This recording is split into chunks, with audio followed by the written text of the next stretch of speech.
This is Angela Skurtu, and you can find me at www.therapistsinstlouis.com.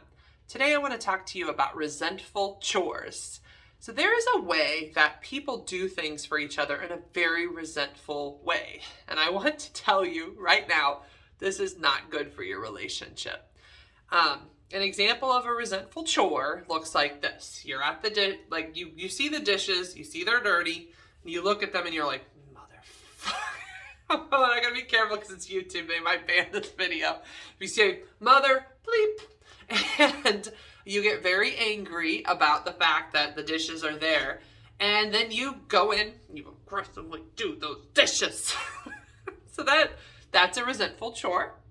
Or any chore you do in that sort of light or vein is something called a resentful chore. And I want to really strongly encourage you not to do this in your relationship. But how? You ask, how, Angela? How do we stop doing resentful chores? Because there's always things I'm resentful about. Well, one of the ways to stop doing resentful chores is to have some conversations with your partner about how do we work together as a team on this if that's part of the resentment. So essentially, I'm telling you to resolve the resentment somehow. It might be developing some better teamwork around dishes. It may involve looking within at are there ways that you take on too much? Because sometimes it's partner inflicted and sometimes it's self-inflicted. There are people, I'm one of them, by the way, so this is all things I've learned in my own life, but I always consider myself a type A plus personality, which means I can fill my time, I can do every chore, I can just keep going. And so some stuff, like for me, is self-inflicted. I sometimes put way too much on my plate that doesn't necessarily need to be there.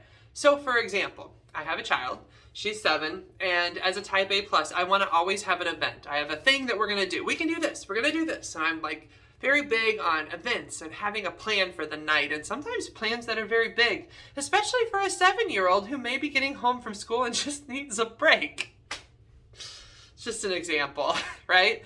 So a self-inflicted example of a resentful chore that I might do could be that I come up with this cool event that I do and my daughter just doesn't have the energy for it, and then I'm resentful that I have created this plan that she doesn't care for or she just doesn't have the capacity to do.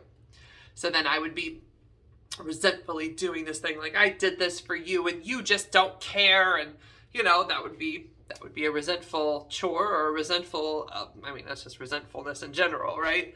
So how do you change this in yourself if it's self-inflicted? Well, some of what you have to do is do a personal scan of what are the things that I need to say no to in life? What are ways that I maybe take on too much? Are there things that are on my list that really could be taken away? So once you have kids, for those of you who are parents, you'll find that there are just too many things to do. There's too many chores. There's too many homework assignments. There's too much. And so holding yourself to too high of standards of perfection and trying to essentially hold yourself to the point that you have to get everything done all the time and you can't even go to bed until you've finished every chore. That's too high of a standard for the situation. And it might look like, how do I let go of some things? How do I stop at a certain time and allow myself to relax and slow down instead of just keep going and going? Resentfulness can look like burnout, for example. If you are going pretty much from morning at 5 a.m. until 9 p.m. till your head hits the bed, then that's absolutely a type of burnout that could be fueling your resentment. So those are the two things to look at. Are there things in my relationship or are things self-inflicted that I may need to shift? But even at a basic communication level in your head, it may look like when you go to the dishes, hey, am I ready to do the dishes right now with my whole heart? Or am I in a position where I feel a little overwhelmed and if I do these dishes, I'm going to be angry? If you're in the space of doing dishes angrily, then step away from the dishes. Walk away, do something for self-care, or even if it's just a little, hey, you can do the dishes later or you can talk to your partner, but don't do those dishes angrily. I would rather you stop that angry action or resentful action, do a scan of what you need, and then decide how to act. Whether you're going to wholeheartedly do the dishes because it makes sense and it feels good, or whether you're going to not do the dishes but do something to solve the problem of dishes at a bigger level. If that makes sense, I hope it does.